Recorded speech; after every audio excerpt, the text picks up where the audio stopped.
미국 영미산 경복궁교회 선교회원 여러분, 한 주 동안도 평안하셨습니까? 샬롬, 샬롬, 샬롬. 코로나19 사태가 70여일 넘게 지속되고 있으며 사회적 거리두기가 2주 동안 더 연장되어 4월 19일까지 시행되게 되었습니다. 따라서 교회적으로는 아직도 예배가 회복되지 못한 가운데 종료주일과 고난주간을 맞이하게 되었으며 다음 주일 부활주일 예배도 성전에서 드리지 못할 것 같아서 참으로 안타깝습니다. 2000년 전에 낮고 천한 인간의 모습으로 이 땅에 오셔서 공생의 3년 동안을 마치시고 예루살렘에 들어오신 후에 머지않아서 유대인들에게 붙잡혀서 고난을 당하시고 또 유대 지도자들의 사주에 의해서 본디오 빌라도의 손에 의해서 십자가형의 온도를 받게 됩니다.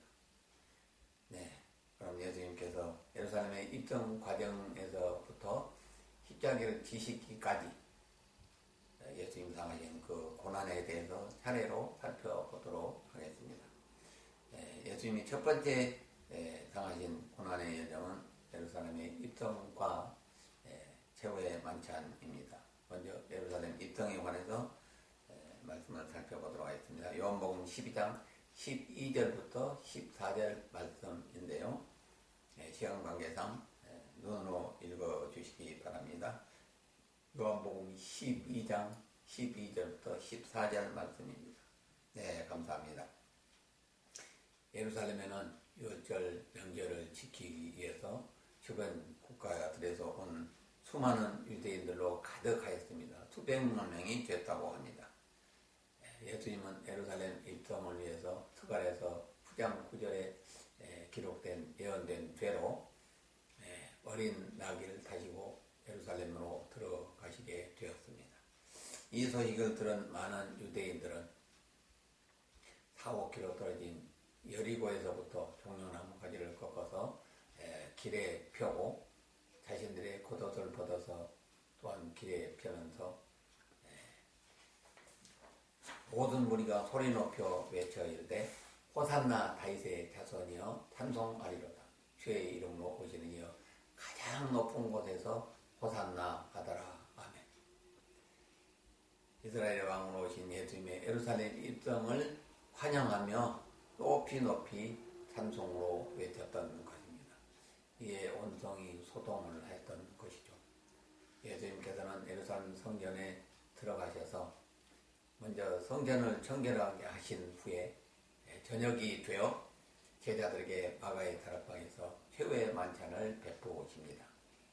마가복음 14장 22, 24절 말씀입니다. 이것도 목도를 읽어주시기 바랍니다.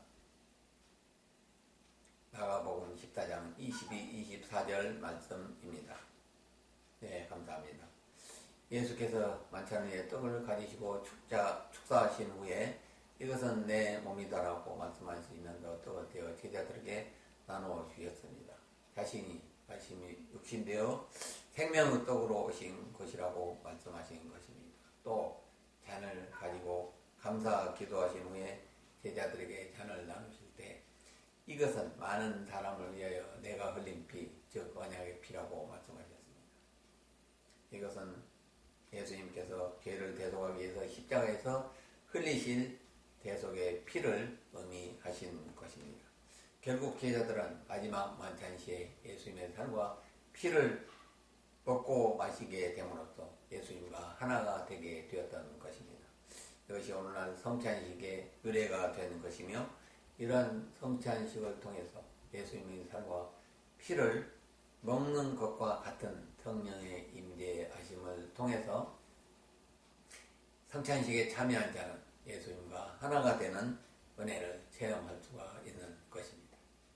예수님께서는 마지막 만찬을 마치시고 제자들을 데리고 예루살렘에 나와서 감람산으로 기도하러 들어가셨습니다.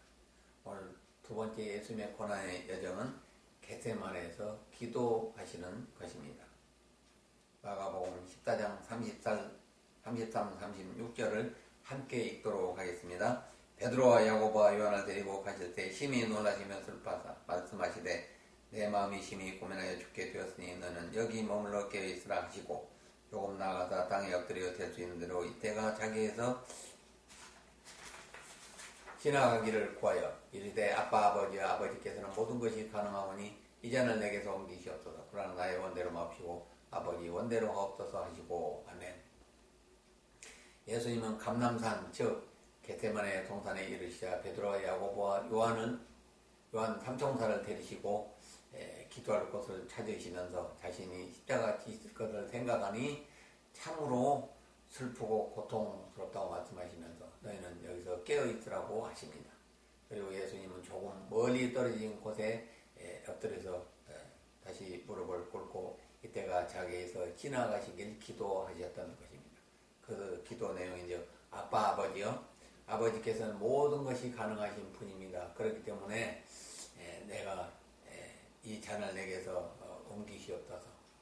즉 십자가를 지지 않게 하여 주시옵소서. 그러나 나의 요구 나의 원대로 마옵시고 아버지 뜻대로 행하시옵소서. 즉 육신을 입고 계신 예수님께서는 최악의 형벌인 십자가형이 보통 사람 우리와 똑같이 두려웠습니다. 머리가 터질 것 같고 가슴이 찢어질 것 같은 고통 중에 긴 시간 동안 십자가에서 피를 흘리시면서 죽어가는 그런 십자가형이 참으로 두렵고 떨렸던 것입니다. 그래서 전능하신 하나님 아버지께 십자가를 면하게 해달라고 땀방울이 핏방울 되도록 기도를 하셨던 것입니다. 그러나 하나님께서는 침묵으로 일관하셨죠. 그래서 마지막 기도는 자신의 요구를 관철시키려는 것이 아니라 하나님의 뜻이 이루어지는 기도로 마무리를 짓습니다. 세상 죄를 대신 짊어지기 위해서 십자가를 감당하는 것이 하나님의 뜻이라는 것을 다시 한번 깨닫게 된 것입니다. 예수님께서 감람산에서 기도를 마치시고 나오실 때에 가룟 유다가 대제사장의 군병들을 데리고 와서 예수님을 포박하고 가야바에게로 끌고 갑니다. 세 번째 예수님의 고난의 여정은 빌라도에 의해서 사형이 언도당합니다. 마태복음 27장 22, 26절 말씀을 함께 읽도록 하겠습니다. 빌라도가 이르되 그러면 그리스도 하는 예수를 내가 어떻게 하랴? 그들이 다 이르되 십자가에 못 박아야 하겠나이다. 빌라도가 이르되 어찌미냐 무슨 악한 일을 하였느냐? 그들이 더욱 소리질러 이르되 십자가에 못 박혀야 하겠나이다 하는지라. 빌라도가 아무 성과도 없이 도리어 밀란이 나르는 것을 보고 물을 가져다가 무리 앞에서 손을 씻으며 이르되 이 사람을 피해 내어 나는 무죄하니라 너희가 당하라. 백성이 다 대답하여 이르되 그 피를 우리와 우리 사장에 돌릴지어다 하거늘 이에 바라바는 그들에게 놓아주고 베드로는 채찍질하고 십자가에 못 박혀 넘겨주니라. 아멘. 예수님이 붙잡혀간 대사장 저택에서는 긴급 공회가 열리게 됐는데 한밤중에 때문에 정족수에 미달되었다고 합니다. 그래서 그 결과는 사실은 무효가 된 거죠. 아무튼 예수님에 대한 신문이 시작되었지만 제목이 발견되지 않으므로 결국 신성모독죄와 안식일을 범한 제목을 씌워서 십자가형을 결의하고 자신들은 사형 권한이 없기 때문에 본디오 빌라도에게 예수님의 십자가 처형을 건의하게 됩니다. 그래서 본디오 빌라도는 예수님을 신문하게 되었는데 그 신문 결과 예수님이 이스라엘 종교적인 문제 외에는 아무런 죄가 없음을 알게 되었고 때려서 석방하겠노라고 유대인들에게 말합니다. 그러자 유대 지도자들은 예수님이 자칭 유대인의 왕이라고 한다면서 우리에게는 가이사밖에는 왕이 없다고 고백하고 예수님이 반역자라고 강변합니다. 참으로 웃지 못할 고백이 벌어진 것입니다. 함께 모였던 수많은 유대인들도 대제사장들의 부추김을 받고 예수님이 십자가에 못 박으라고 소리 지릅니다. 이들은 얼마 전에 예수님이 예루살렘에 입성할 때 호산나 다윗의 자손이여 찬송하던 그런 자들이었던 것입니다. 이에 빌라도는 밀란이 날까 두려워서 물을 가져와 손을 씻고 이 사건은 나와 무제한이 너희가 죄를 담당을 하면서 예수님의 십자가형을 언도하였던 것입니다. 후일 유대인들은 십자군 전쟁 때 수많은 희생을 당하였고 2차 대전 당시에도 히틀러에서 600만 대학살을 당하게 되었던 것입니다. 죄 없는 예수님은 십자가 죽이신 것에 대해서 하나님의 심판이었다고 볼 수 있는 것입니다. 마지막 고난의 예정은 예수님이 십자가에 못 박혀 죽으신 것입니다. 마태복음 27장 32, 35절 말씀을 같이 읽도록 하겠습니다. 나가다가 시몬이란 구레네 사람을 만나며 그에게 예수의 십자가를 억지로 지어가게 하였더라. 고르고다 즉 헤브리 곳이라는 곳에 이르러 슬개탄 포도를 예수께 주어 마시게 하였더니 예수께서 맛보시고 마시고자 하지 아니하시더라. 그들이 예수를 십자가에 못 박은 후에 그 옷을 제비 뽑아 나누고 아멘. 사형 언도를 받은 예수님에게 로마 병정들은 홍포를 입히고 가시면류관을 씌우면서 조롱하였습니다. 그리고 나뭇가지를 쳐서 이마에 검붉은 피가 흐르기 시작했습니다. 이뿐 아니라 40에 하나 가만 채찍을 때림으로 인해서 거의 실신 상태가 되었습니다. 이사야서 53장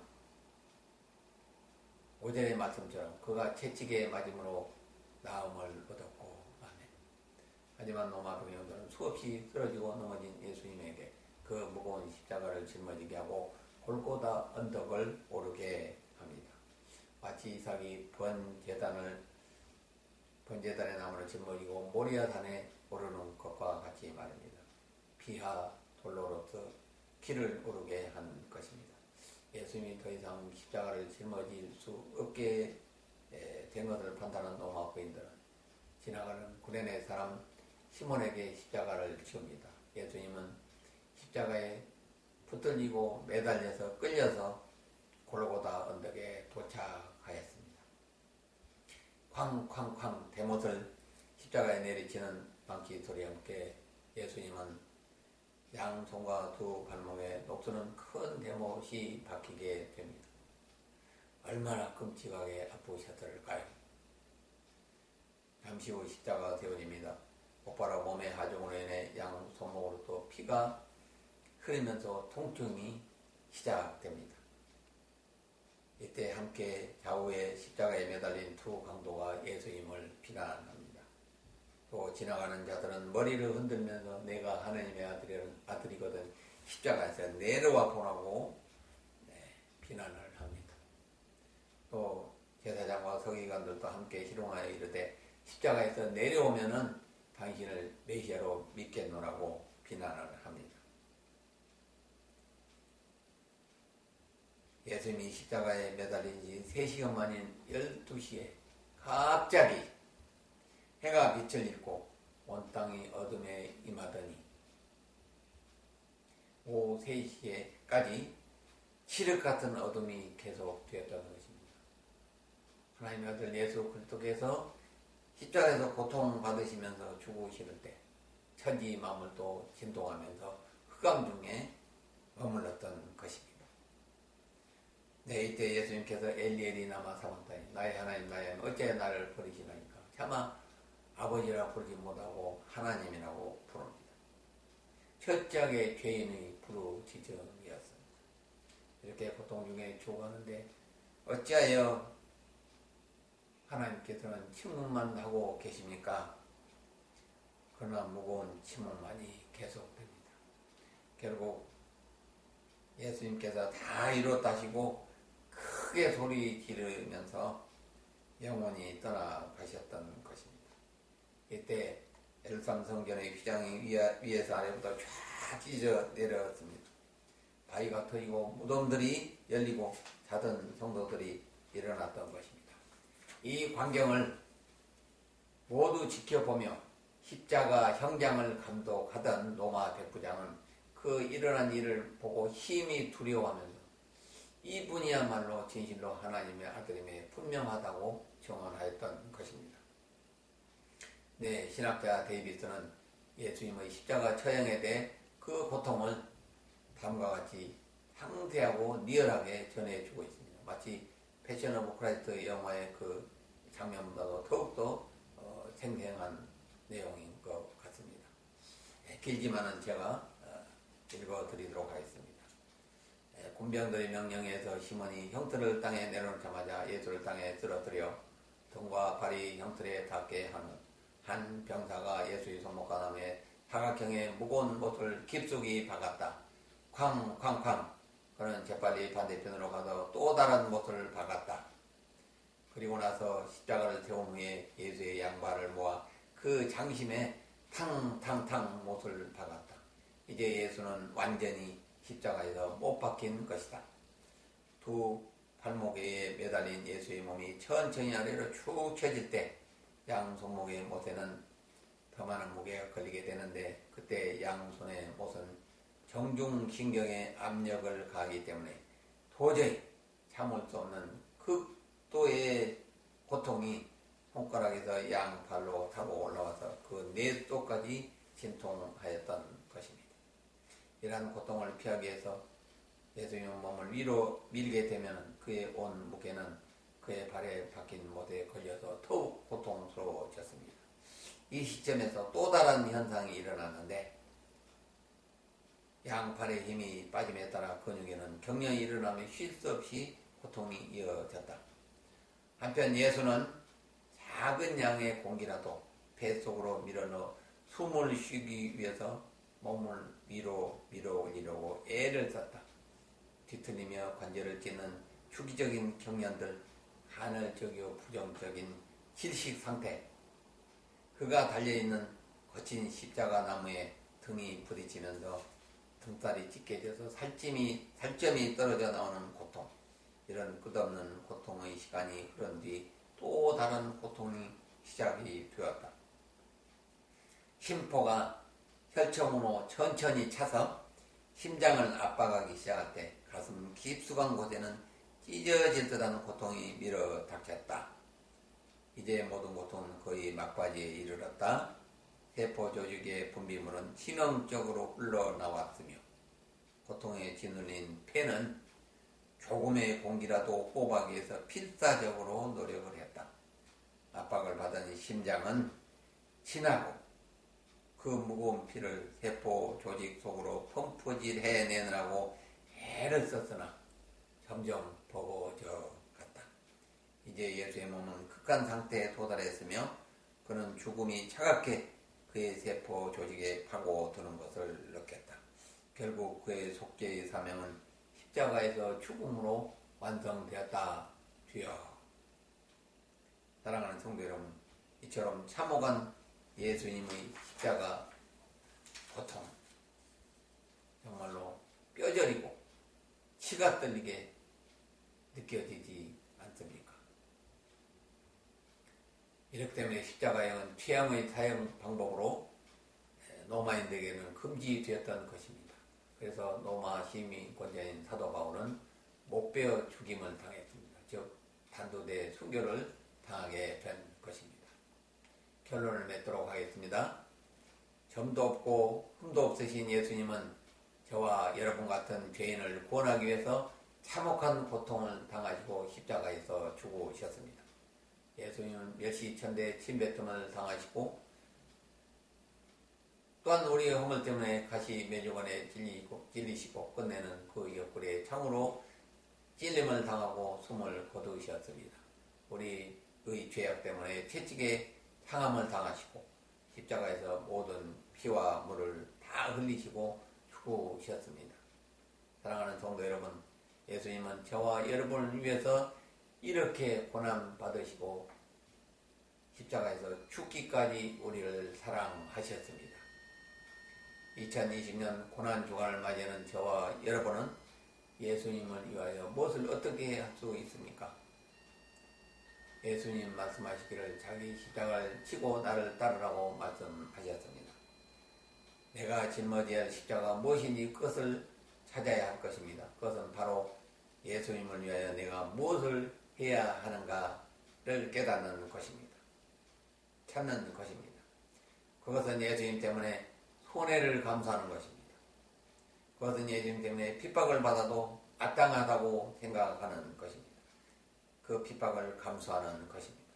사도 바울처럼 예수님 때문에 모든 기득권을 배설물처럼 포기해야 하는 것입니다. 심지어 목숨까지도 포기하면서 예수님을 증거해야 하는 것입니다. 그리하여 내게 맡겨진 십자가를 묵묵히 지고 부활의 소망을 가지고 천성을 향하여 주님이 걸어가시는 좁은 길을 따라 뚜벅뚜벅 걷는 경복궁교회 성도님들 다 되시길 주님의 이름으로 축원합니다. 축원합니다.